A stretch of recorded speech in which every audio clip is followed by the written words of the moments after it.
Alright everybody, it's the game you've all been waiting for, the grand final of the Battle of America Season Number 2. It's Wheel Wreck While Whistling up against Complexity Gaming. I'm SP Revolution 5, joined by DragonDrop Dota for this best of 5 series. Complexity does start with a 1-game advantage, seeing as they never fell from the upper bracket.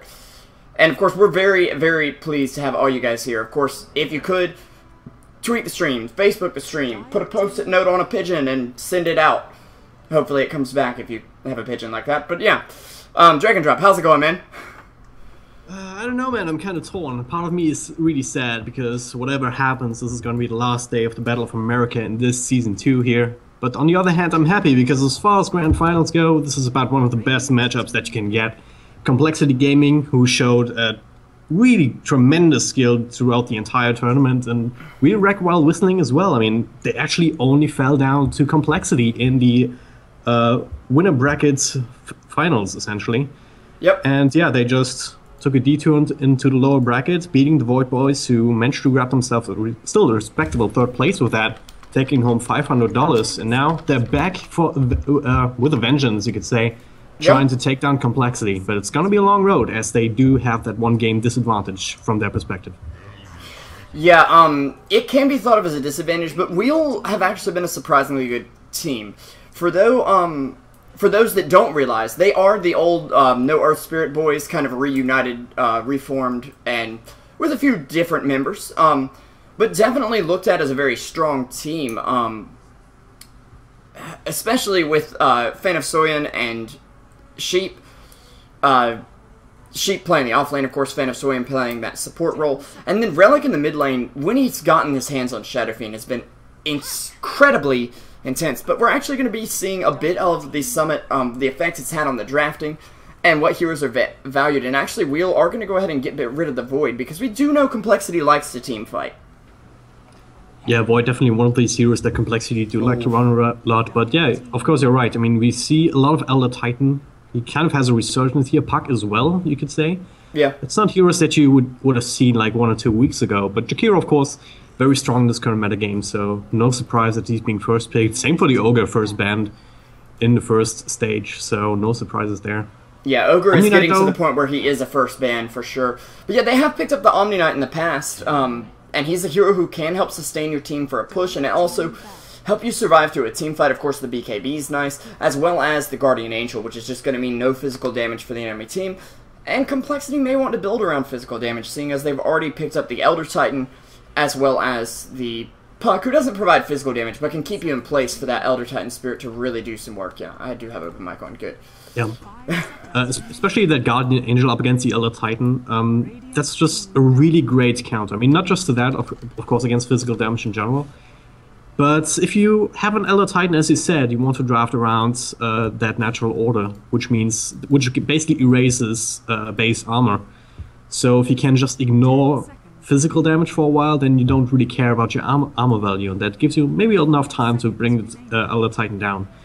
So Omni Knight is one of these heroes that can really mess with your initiations as well if he's in the right position, mess with your team fights, just turn it around so easily with a couple of well-timed spells. So we'll see how well Wheel can actually play him in this instance. And Complexity Gaming going to respect ban out the Shadow Fiend even, as Wheel ban out, well, all the spirits that are available in Captain's mode right now, other than, of course, Spirit Breaker, Vengeful Spirit, who are kind of the lesser spirits, but Complexity actually going to go with the Nature's Prophets, so something I'm assuming we're going to see Limp take to the offlane, although could go anywhere. It's been really interesting seeing them with Dragon Fist on the team, and it's going to be very exciting. I'm assuming he's going to be playing Puck this game, to see him on the Puck, a very high skill cap hero. However, there is still a TA available in the pool, and if I'm not mistaken, Relic can play some TA.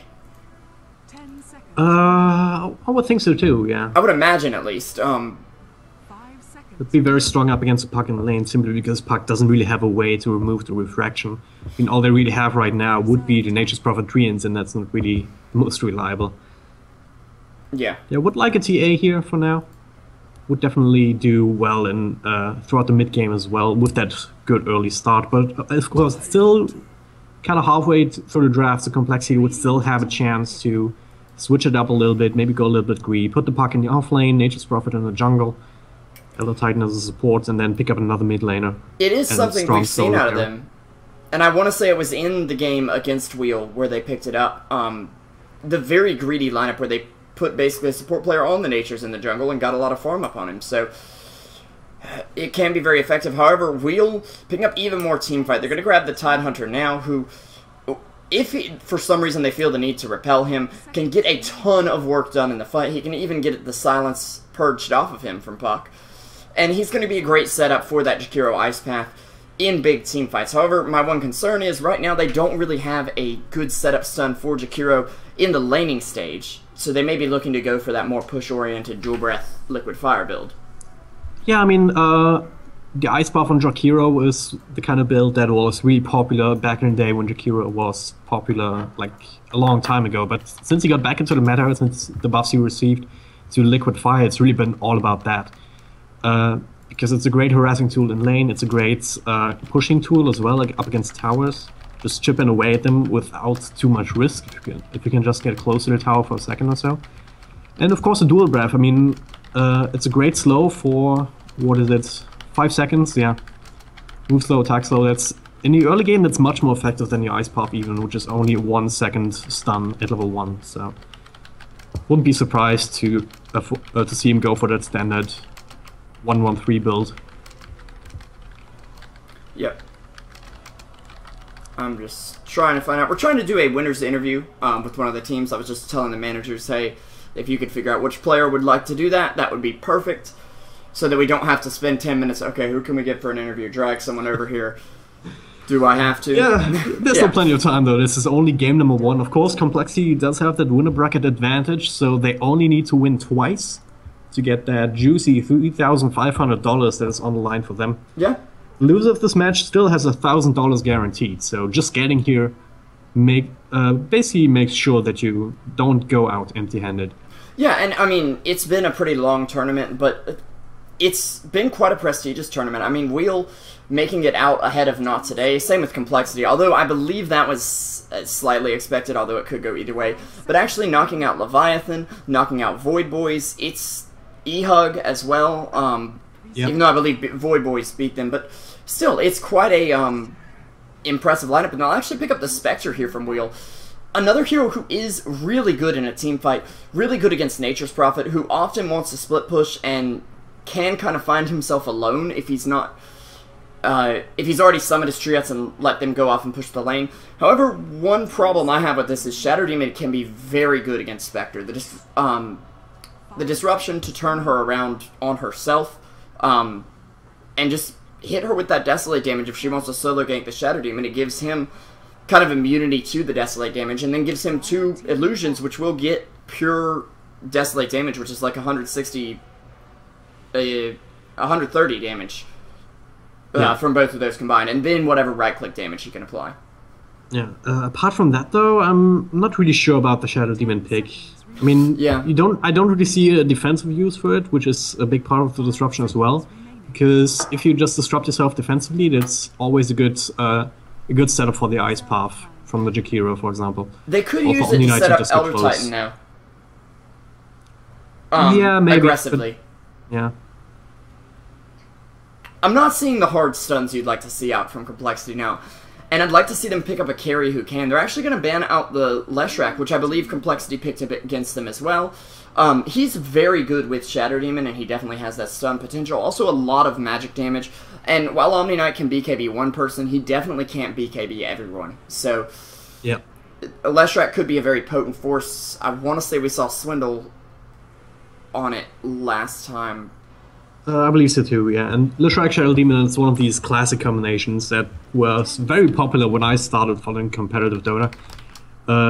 It was always just a Shadow Demon first pick and Leshrac first pick or first ban. Pretty much every single game, but they're gonna go for the Drow Ranger, okay, so no stun coming out from that either, so a little bit worried about that because, I mean, Tidehunter is a hero that wants to get him pretty damn close if he can with a Blink Dagger. Spectre as well can just taunt in on the Drow Ranger whenever.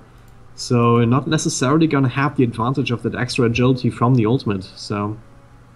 But then again, you do have a really great pushing force with that. I mean, Normally, if you look at Drow Ranger and her skill set, you wouldn't really imagine that she would be really exceptional at pushing, but just the sheer amount of damage that she can put out and the attack speed that she gets from that bonus agility from her ultimate just makes her bring down towers so damn fast if she's left alone to her own devices a little bit. And yeah, if Puck and Elder Titan and Shadow Demon can create enough space elsewhere on the map, then that's definitely something that Complexity can fall back to, especially with the Nature's Prophet also available to them. Yeah, a lot of range damage coming out, and I mean, a lot of physical damage as well. This isn't a very high physical damage team, but the thing about Drow is that you've got a ranged hero, boom, it's a physical damage dealer. Maybe not an insane one like Drow is, but Shadow Demon can even right-click relatively hard with Drow Aura in play.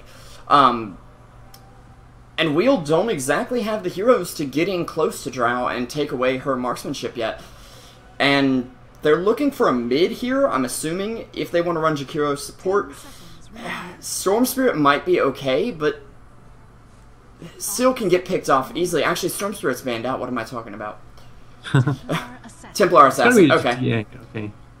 So that's a hero that can build a Blink Dagger as well. So, of course, as you said, once they don't really have any way to get on top of a Drow Ranger right away, but you kind of have to rely on either Sleazel to haunt in, or wait for Tidehunter or maybe Templar Assassin to get their Blink Daggers for that to really work. But once they have that, if they aren't shut down in the early game enough, so that Swindle can get far enough ahead, then he might have some problems sustaining up against the brutal force that comes out from Wheel, with the TA who can blow up in the mid game, with the Spectre who can just help out at any time, just pick someone off who's fleeing, and then Tidehunter as well, and Jakiro and Omni Knight too, with the enormous amount of teamfight potential. So Complexity, you have to be careful. The other thing is now all of a sudden the bans, or the pickup of the Shadow Demon and these other defensive heroes really makes sense all of a sudden. It's like, oh, they're going to use it to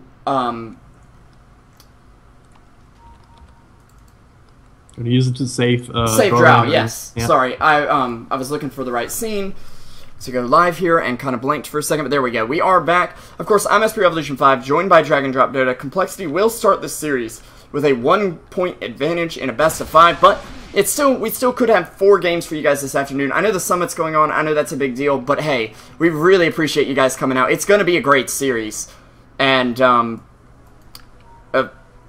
the cast should be great as well. Of course, I'm SP Revolution 5, joined by DragonDrop. I think I just said that. Let's go ahead and introduce the teams. I'll start with Wheel. Over here, we've got Sleazel on the safe lane Spectral, your Mercurial Phantom, if you will. Derp will be on the Jakiro, already pulled off 2 of his tangos to the mid laner. Relic will be on the Templar Assassin. A very good matchup for him up against Puck, but we'll see how it plays out in the end. And in the bot lane, I'm a Sheep, who proclaims that he does sucks. Is going to be on the Tidehunter. Fan of Soyam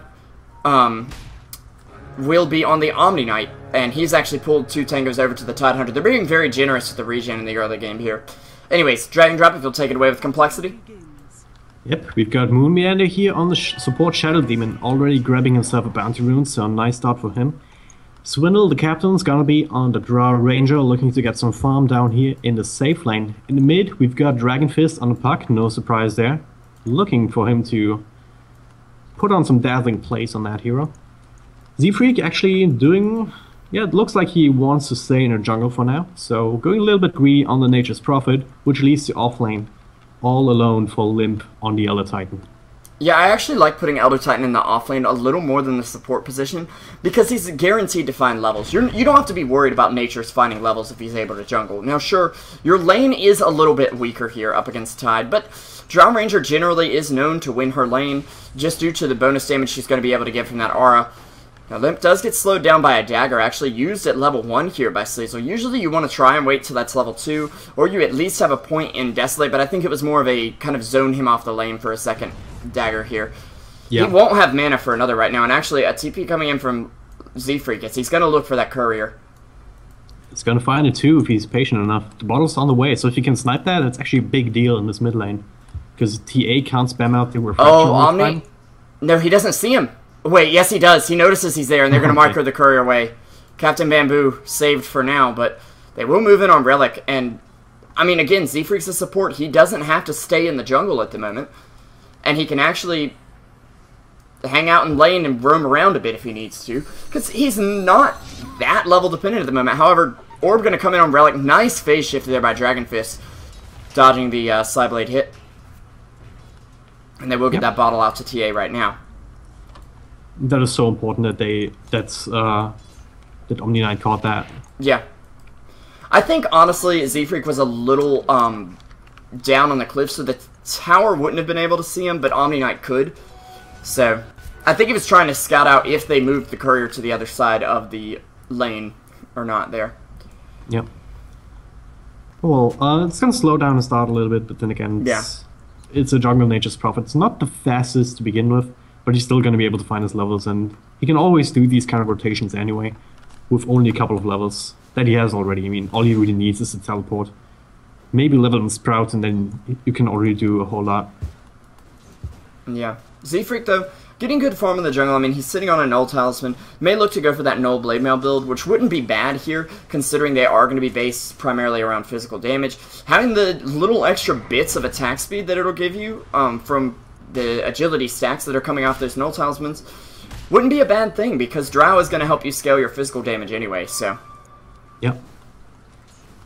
Yeah, that's actually also a very nice thing that Complexity does have. That aura, I mean, you talked about it in the draft. That's a 4-range lineup. Only the Elder Titan, who isn't really known for being too much of a right-clicker, unless you just overcommit on him in lane and he has a spirit on a couple of creeps. Yeah, unless he's... in the face with 120 damage or something like that. Yeah, unless he's just refilled his staple gun, as I like to call it. Exactly. But yeah, normally not the right-click hero, so yeah, it isn't a big deal. But Puck right-clicks quite a bit in between the spells, and the Nature's Prophet as well. He can turn into that kind of a right-click core, and having that aura not only helps him jungle a little bit, but can also help him scale in terms of damage in the late game. Yeah, and Drow already looking for that Ring of Aquila. So Swindle farming really well down here, already sitting 18-6. So has done a great job, I think, taking over Moon Meander's carry position.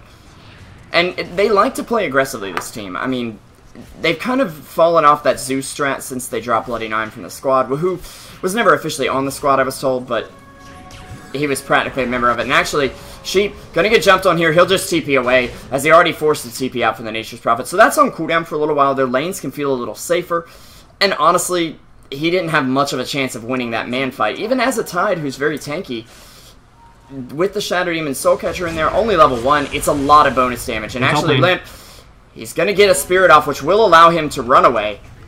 Heals and harms coming out from your Omni Knight. And actually a BKB as well. Doesn't want Spectre to fear anything, just in case there was a rotation in. Yeah, I mean, if he overcommitted, maybe you run into a Storm, which Elder Titan put a early point into, which is something I like, by the way. So yeah, more often than not, when Elder Titan was first popular, we saw players just go a 0-4-4 build. Yeah, going for that. Single point at the start, it's so much value just to have that potential of just scaring someone away, zoning someone out, even with a level 1 spell. I do think most of the reason for that was because he was played mid, and you don't really need an Echo Stomp in mid, because if you're getting jumped on, you probably don't have very far to go to your tower, so you don't really need that stomp. They will still clean up First Blood on him. I think he thought he'd be able to turn around and stomp there, but Sleazel, with that pure damage coming out from the early Desolate, is going to do quite a bit. I mean, that's 50 bonus damage coming straight out onto Elder Titan. I mean, it's real cute, you've got 3 armor, but pure damage don't care. Yep. And that'll That's a great ice buff by Dope. Just cutting him off right there. I am glad that they were able to cancel the Nature's Prophet TP in time. Otherwise, Z-Freak would have had to commit up there and probably hang out for a bit, seeing as it is only level 1 teleportation, and it's on that 50-second cooldown. However, Elder Titan is going to be able to harass him out a bit with the Spirit. I like that he's not wasting any time getting the Spirit out while he's up here. And actually, as Spectre is forced back to the base, she did pick up her phase boots, but it's not too big up against him. But I really do like an Omni with Spectre. It seems a little silly because you have so much melee in a lane, and it seems like you'd instantly lose that lane, but they're going to do just fine because Spectre will have sustain in the lane in what is her weakest stage. Now, Puck does manage to pick off Tidehunter, but leaving TA in the free-farming mid. TA is only about a last hit ahead of the Puck, so not doing as well in this lane as he'd like, but again, he is up against one of the most formidable pub players there is at the moment in North America. So, Dragon Fist has disappeared from the leaderboard. I saw, I believe it was Ryu Senga from Latin American Casters mentioning that. But it's because he doesn't play solo matchmaking on that account anymore. Bottom lane might see an engagement here. I mean, Sheepsocks does not have a Ravage. But There is a Swindle is a TP little from bit of Relic. trouble here, caught out. Offensive disruption here, you could say. Swindle taking a lot of damage. Sheepsocks should be able to pick him up with another Ice Path into an Anchor Smash. Yep. And he will buy out before he goes down there, but they're trying to engage on Moon. Not going to be able to find him. Moon will already be back at the base in the arms of this fountain at this point. 1 for 2, or 1 for 1, though. Yeah, at the very least, it does force a rotation from Temple Assassin, who's been doing a good job. I mean, Dragon Fist was actually leading in terms of last hit in the middle lane for quite a while, but yeah. Relic was able to catch up quite nicely, and so Dragon Fist getting a little bit of extra breathing space here is not really the worst thing. And they also took down the tier 1 earlier and did a little bit of damage to tier 2, so not the worst exchange for complexity, I would say. Yeah, I have no doubt that Relic has played TA quite a bit and that he's good at it. I just don't feel like it's not like his signature hero. Like, Dragon Fist is pretty well known for his puck. It may not be, like, his best hero. I think he's known for his TA above all, but his puck is also very good. And to be able and go even with a TA in lane, I know you can't kill her very easily, but you can... She can prevent you from farming with her high amounts of damage, and actually, they will find a D&D rune there. The Illusions of Tide trying to deny it.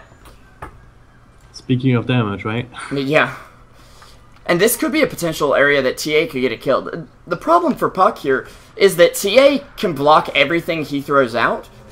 And he can't phase shift anything, and actually they will find another kill in the Drow Ranger. That's a 3rd kill for Wheel right now. Dragon Fist comes in with the coil. It's only going to connect on Sheep, who will once again just take the easy way out, or so he thinks. A disruption comes out from Moon. Nice phase shift from the Puck, but doesn't have enough mana for another nuke. He'll throw the orb, but there's not quite enough. Luckily, Z-Freak was there to clean things up. They at least pick off the Tidehunter for it, but they've lost their hard carry twice now. And this is not a great situation for a Drow. She is at least level 7, almost level 8 now. But you need to get those levels up on her, and you desperately need farm. She has to be online and be ahead, or she's just going to be very far behind. Nice. Absolutely. I mean, dying once if you buy out, it's not the worst thing, but dying twice shortly after another, it really cuts into your farming time as well. I mean, he's back to it in the middle lane now, but yeah, Swindle has to be careful about being overextended like that a little bit. I mean, he was all alone up against a Ravage that was committed, so I guess you can't fault him too much.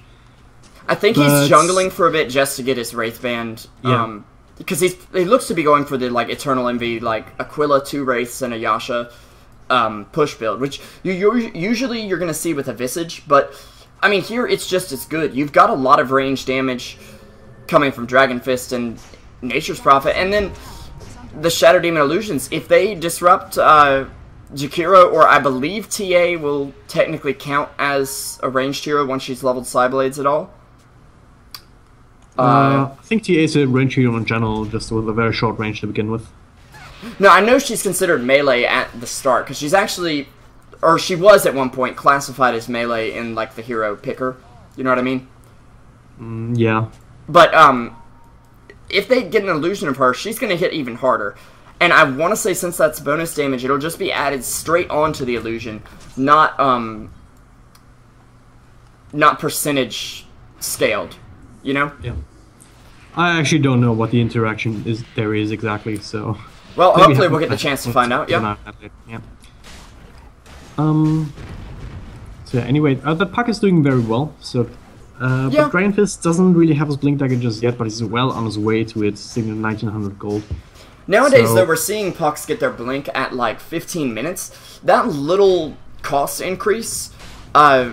I mean, and I'm talking Brown Boots 15 minutes. Now, Puck has been being played in the off lane a bit more. But I think Dragon Fist is doing just fine here. He's going to have his Blink by 12 minutes, I think. And he's got 2 kills to go along with it. Hasn't died to the TA mid. For such a rough matchup, this is a great timing, especially after treads. Yep. So it looks like they want to get this tower here. Swindle and Limp also rotating in. So it's 4 heroes up against 3 for Wheel in this middle lane. And they also give Moon time to get some solo XP on the bot lane. I'm interested that he actually maxed Shadow Poison first, but I believe it, and I could be wrong about this again, I think that it does enough damage to cut through TA's refraction. You know what I mean? When it's applied. Well, it does one instance of damage when it hits, and then another when you trigger it. So, okay, like if you stacked it up 5 times, you would do a total of 6 instances of damage. Yeah. If you then triggered it. So. Once you applied the 5th stack.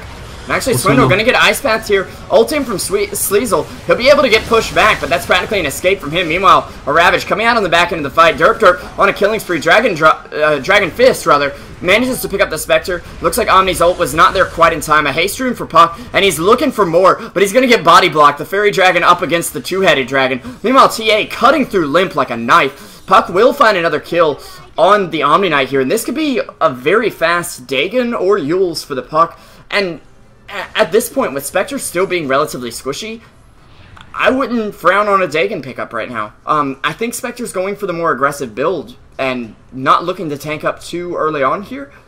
And a Dagon could help you find those solo pickoffs. However, of course, the Yules, it's going to be a nice defensive item. You can potentially stop a Blinking Tidehunter in his tracks. So, either are good options. I would really expect the Yules here, also simply because of the mana regen, which is, of course, such a great thing to have on a hero like Puck who's really mana dependent. Yeah. So Yules Scepter just does so much more for you, and it's also much more less expensive. Yeah. For what it does, you know. I mean, with Dagon you can only do one thing, and it costs like a lot of, even more gold than Yules on level 1. But the Yules you can use for offensive purposes, for defensive purposes, to stop TPs, to just get out or juke some Ravages or anything of the sort. So it's very flexible, and of course the passive mana regen and movement speed bonus is also very useful. So it's almost too good of an item to still be in the game in this shape, I would say. Yeah, I have a feeling it's going to get a slight nerf next patch. I'm not sure what that'll be, because I feel like tinkering with the duration might be too much, but Relic actually going to get silenced up here. A Stomp going to come through, but won't manage to interrupt him, as he does manage to TP away there. Nice escape from him. He's building into a Yasha already, and we've seen multiple things like this come out on TA. It's probably Manta, but it could even be a Sanjin Yasha if you want to, and Dragon Fist going to pick himself up a DD rune, now sitting on 1500. And they're making so much space for Drow, who now has a Mask of Madness up and 600 in the bank. I mean, she's sitting 3rd in net worth, but Drow is one of those carries who just scales with good levels. She doesn't need that much farm. Yeah, absolutely. I mean, she obviously does a lot with farm, but yeah.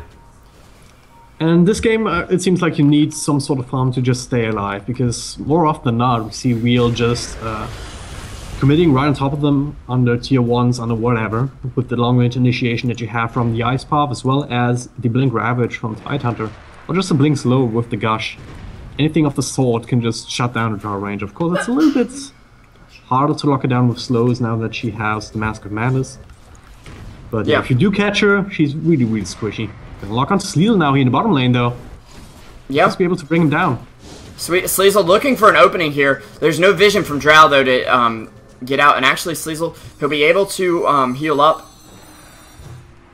Yeah. Oh, he's down here. Okay. I'd lost him for a second there. Just hacking the map right now. Yeah. Spectral Dagger. Oh, man. It was changed a little more recently, though, that you can't actually get outside of the map with Spectre's Q. And actually, there's a nice ulti in from Spectre up top. We'll manage to get 2 with the help of Tide's Ravage there. Shadow Demon does take down Jakiro in the meantime, but I think they're definitely feeling good about that trade. The only upside for Complexity is they do have 2 buybacks available, showing they're not losing that much gold. Their supports still have a lot. And at this point, I would still consider Elder Titan a little more of a support than Nature's Prophet is, simply because he doesn't need as much farm to do what he does. Farm is nice, but it's really a luxury on him. Yep. Looks like they might get this tier 2 tower here in bot, but Wheel? Z-Freak committing. They'll get the deny with Omni. Still denied. Z-Freak's gonna die too, so wow. That is not good for them. Absolutely not. And it's real cute that they're getting towers, but in the meantime, they're losing in terms of XP. Like, we can look at the net worth complexities in the lead. In XP, they're down by about 500. Now, they did manage to pick off the Spectre up top, which is a huge pickoff for them. Spectre's sitting on 2109 right now. I think we're going to be seeing a Radiance come up on her. Yeah, that would be a good assumption here, considering that he's saving up that much gold. Don't think he'll finish the Magic Wand now with that kind of money. But yeah, Complexity is looking to make it really hard for the Spectre to be relevant in the late game just by ensuring that there is no late game. They really put on a lot of pressure on the map with Z-Freak, Treants just tanking up while Swindle is just hitting the tower. And yeah, they've been here for a whole total of 10 to 15 seconds and the tower already down to 300 health points despite the Ice Pass here. They know that the Ravage is down so they know they can be pretty safe doing what they're doing here. Yeah, but here comes Sheep. He's trying to make them think he has a Ravage. There'll actually be a nice silence out on 3 by Swindle. Or Elder Titan Spirit looking for a stomp. Is he going to use it? He'll just get that armor reduction on Relic, who will be healed up. But he's hiding right here. Ulti out from Spectre to hit quite a few of them. But already 2 are down. And Jakiro and Shatter Demon now sitting on the bench. But Drow did go down there. Sheep picking him off as well. Z-Freak looking for an escape. We'll be able to get out with the TP Scroll right here. Puck trying to orb away. He'll get out to the trees. Limp, last one standing here. He's going to try to TP away. Should have the time to do it too. And actually the Elder Titan Spirit going to make his long haul all the way across the map. Yeah. There'll be the use done for the Puck as well. So Drow Ranger dies again, which is sad to say the least. But they almost brought down the towers. In fact, it's in deny range, so wouldn't be surprised to see Real go ahead do that. I would wait till they're actually mounting a push on it, because you want them to actually commit the time to say, hey, we're going to push this tower, and not just go off and farm the map and say, well, they'll deny it soon. That is kind of a big mistake you can make, and the Yasha is up for Relic. I believe he's either going BKB or Manta now.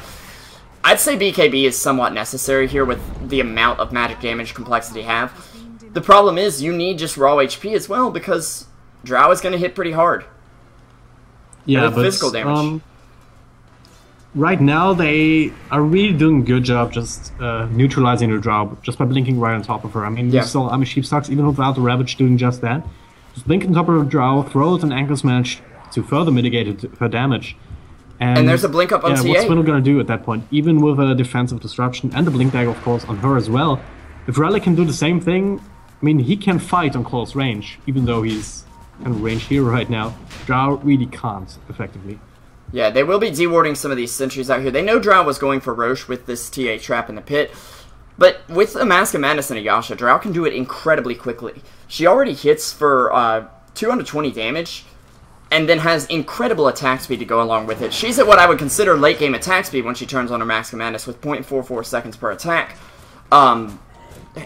She can pretty much go for a Daedalus or a Monkey King bar if she wants to at this point. Of course, you can still go for more agility because it will continue to benefit your allies and continue to stack up your damage anyway. Yep. Wouldn't hate the Butterfly, but... Honestly, at this point, though, I wouldn't hate a Sanj and Yasha either. If they want to blink in your face, having that extra bit of health would help a lot. Although a BKB will do just as well, so... I would rather say BKB. I mean, as you said, he does have plenty of damage to go around. He just needs to stay alive. And he needs to... I mean, his Gush can do... Oh, it's called Gush? Yeah, Gust, actually. Gust, yeah. That can do plenty of a good job to just keep the enemies away from him. So he doesn't need a Force Staff or something like that. That would be something that Shadow Demon, for example, could pick up as the next item. Maybe even the Elder Titan, just so you have that extra bit of mobility that you can give to the Drow Ranger to make sure that Swindle stays well away from Wheel's heroes. Yeah. And we see that Elder Titan Spirit scouting out. Sheepsuck's taking the Ancients here. What is he going for? He did build himself that 4-staff, so going for that mobility build. Which is really useful, of course. He'll actually just blink right on top of Swindle. He's got a Ravage if he wants it. He'll get it purged off of him. There's the Ravage. It'll hit Swindle on the edge, and Tide getting the kill. Spectre also come in. Moon, he's in no man's land right now, and he'll get picked off pretty easily. A double kill for Sheep. I mean, Sleazel isn't getting all these kills, but if I'm not mistaken... Yep, we're sitting on a Relic for Sleazel now. So... he's making great time. Should have his Radiance up by about 25 minutes. It's not the greatest timing in the world, but it's definitely doable. at this point, seeing as he did go for some other utility items in the early game, and they want to take this late game. In the super late game, the only thing Complexity really has is the Elder Titan, and despite the negative armor aura Elder Titan's going to carry, Spectre can still cut him down like butter. Yep. It's kind of one of those double-edged swords against a hero like Spectre.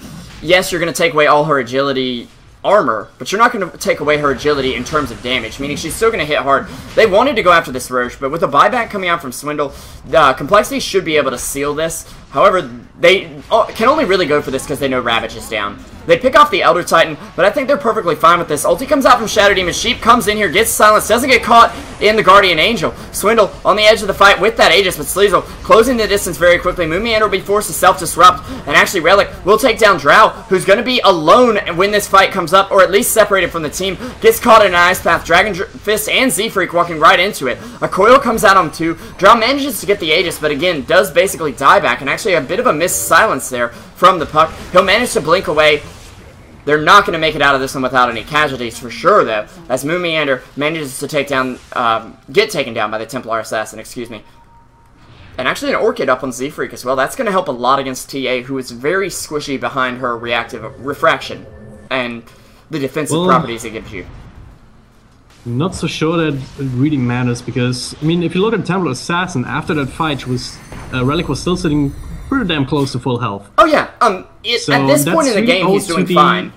Yeah, that's really owed to the refraction, but also the Omni Knights. I mean, sure. Fan of Soyon had a really well-timed Guardian Angel there, around the only time where Draw Ranger really could start hitting someone.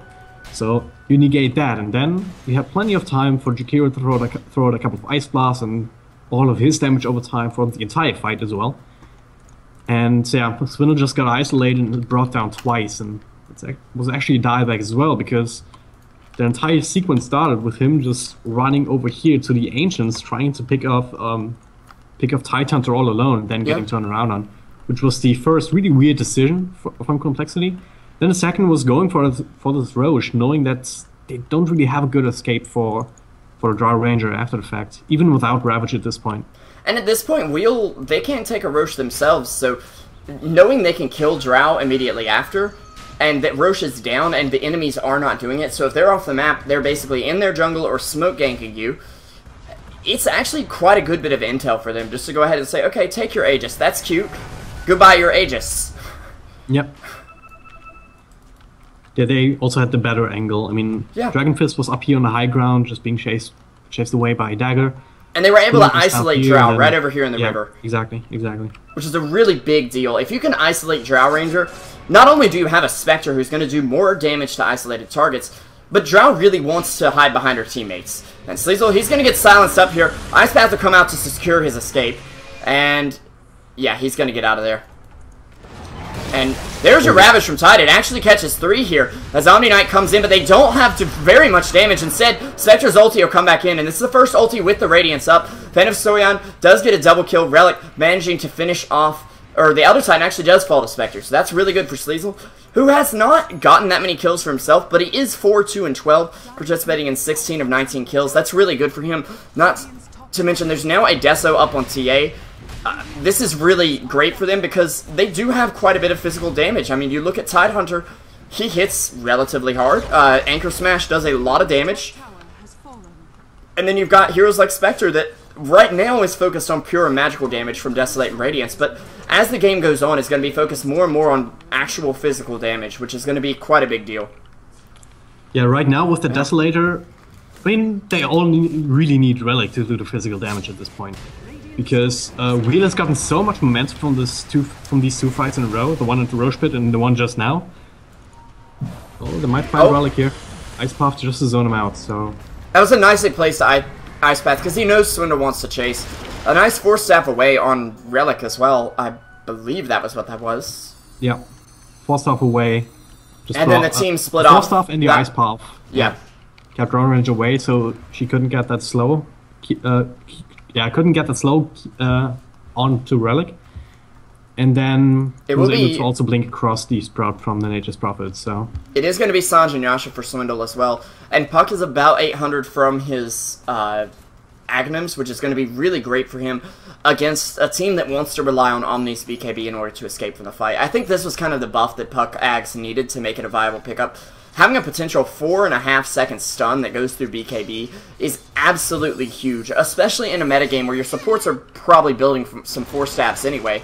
So you really just need to, like, coil them down, wait a few seconds for the coil to run out, which is actually 8 seconds now, and then say, oh, I'll 4-staff you forward, you break the coil whether you want to or not. And then you're stunned for 4 more seconds. That's 12.5 seconds of lockdown, one way or another. I mean, sure, coil itself is not that much of a lockdown, but it's enough to be noticeable. Yeah, but even with all of these buffs, it still presumes that you don't die in that time yourself or just have to run away, right? It's relying on... It's making Puck much more of an initiator than, like, going Dagon Yule's damage dealer Puck. Yeah. Which I think is kind of the way he's meant to be played anyway. Although the Dagon build does work, especially when you're against a pretty squishy team. I actually like it against heroes like TA, which I didn't mention this one earlier, but if you know her refraction's down, you Dagon her, that's a huge chunk of her health. Especially if she hasn't built BKB. She's very vulnerable to that. And Omni Knight, he can only BKB so many people. I'm a little surprised we haven't seen anything on complexity in terms of a diffusal, but I'm not so sure we're going to. We actually see a Midas picked up on Elder Titan now. Yeah. Don't really think they can afford a diffusal in one. Yeah. Just in terms of, not necessarily in terms of gold, but in terms of the trade-off that you have when you buy diffusal instead of any other items like mobility item, like a 4-staff. I mean, Limp did get himself that once, as I mentioned, and looks like Shadow Demon's also going for that, so... that's gonna be the key for them. They need that axe on the puck. That's gonna help tremendously. Just Z-Freak's gonna come in. He'll silence Sleazel. The TP does come out, and it's gonna be enough damage. With Omni Knight in the back end, that heal probably was just enough to heal her up. But actually, it's gonna be Z-Freak going for that diffusal. Okay. I mean, that's good, but a nice Ravage out on 3. Moomiander is going to melt here. Puck trying to get away. He's actually surviving on barely any HP. They already lost Moon and the Drow Ranger. Nice Earth Splitter out there that manages to clean up Jakiro. Dragon Fist on the run. He's been hit with an Urn Charge, though, and was actually able to get healed up somehow in there. I'm assuming with... yeah, he had a Regen Rune. Okay. Sleazel just had to throw out the Urn Charge to disable that, but at that point he's already at half health. However, it's not a good fight for complexity right there, and we'll... Look at this tower melt with Relic having double damage rune and the Desolator. It went from full to this in the matter of seconds. And there's still a siege creep on it. He's not going to get the deny off. That siege creep hits too hard. Volvo, please. Fix siege creep here. So. Yeah, at least he gets 78 gold for his troubles. But you're gonna take what you can get at this point. It's a really big swing for Wheel. Yeah. Yeah. They've been taking fight after fight after fight, and now they're ahead in terms of net worth. They're really far ahead in terms of XP. That Temple Assassin is sitting at 15,000 net worth, above and beyond that. Even ahead of the Spectre by a good margin here, and that's exactly where you want to be as a Temple Assassin at this point in the game. If you can keep that kind of a lead, then you can just keep being in that position. You can blow with Swindle Melons right now. Yeah. I assume, if you really want to... No, okay. Well, of course you want to blow up Swindle Melons, but I don't think he's just going to blink straight in on Swindle, not knowing how many of his allies are nearby. Because most of them are off the map. I mean, you see Puck up top of this Observer and Elder Titan near him, but you don't want to know where the other supports are, and that could be a very dangerous situation for you. They will have map control, though, with that gym. It's pretty costly for them to lose it, but on a hero like TA that needs to end the game relatively early, because late game, I mean, yeah, Refraction's great and all, but every few minutes another creep gets added, and eventually those creeps are just going to take your Refraction away. Because it will happen. Well, he's going to replace that kind of survivability with the survivability of an Aegis, maybe. He drops a gem, so I would assume he's going to pick that up. Yeah. Spectre doesn't really need it. I mean, Sleazel's not going to be in the fights. He's going to be somewhere else, but pushing the lane and haunting in whenever necessary, and yeah. He picked up his Manta style, so having more of that capability. Yeah, Manta... With the Aegis. Again, if they can isolate one of these heroes, that's instantly going to triple the Desolate damage. From 65 to 195, I believe. And that isn't reduced at all on illusions. That's the big power of Spectre, is that you've got illusions that hit very hard because of that Desolate. If you can get enemies in a good position, they'll actually try to save the Jakiro here. Phase shift away from Puck. Dragon Fist will come back in here, actually getting burned by the Radiance, but Spectre is not in the fight yet. Actually, is just sitting in the jungle hanging out for a second. So, not looking to fight right now. They lose the Jakiro, but Tide now has his refresher. This is when they're looking to fight. I think they're going to wait for Jakiro to get up. And before then, I'd like to see another item come up on Swindle if he can possibly get it. The question is, what is he building into? Is it going to make a big difference in this fight? And will it be here in time? So I kind of want to see a BKB, but because the fact still stands, if they blink on him, then he's pretty much dead in the team fight. I would really like to see BKB, Blink, or Shadowblade. And if you have to buy Shadowblade, or even Shadowblade makes sense here to me, because you're just, I'm out of this fight. I know there's a gem on the deck, and actually Limp will be going down here to TA, but there's a CoL on Relic. Just gonna hang out for a second here. Gonna try to jump Dragon Fist, but he'll disjoint the hits. Nice try with the trap there, but wasn't quite enough. But yeah, I don't think a Shadowblade's the most optimal, but it can work, as you were saying. Yeah, that was the first time that we saw the Axe CoL in action, and if you don't actually get the snap, then it's really underwhelming, right, as you saw. I mean, Relic didn't particularly care, because it was only the Puck there. He had no way of really forcing Relic to snap the CoL, so... And if you don't have allies around, phase shifting for 3 seconds while your opponent is coiled is honestly a pretty big mistake, because you're not threatening them in any way. It's like, oh, you're not here, so why does it matter if I sit right here in this coil? It's not like there's like an ice path or something about to hit me. They'll blow up Moomeander, who will drop the gem on the ground. I believe Tide just picked it up, or... Who's... Okay, Omni has it. Volvo, please, give gem transfer item indicator, etc. Actually, Jakiro's gem that they got back with that, so yeah, pretty good. But they desperately need it. I mean, you look at Complexity's lineup, none of their heroes are relying on Invis, and while I wouldn't say Relic's relying on it, it is at least a bit of an escape mechanism for him in a fight with Meld, as he can just kind of disappear for a moment. They know where he is, but they really don't have that much AoE outside of the Puck and the Elder Titan to do much about it. Oh, Dub might die here.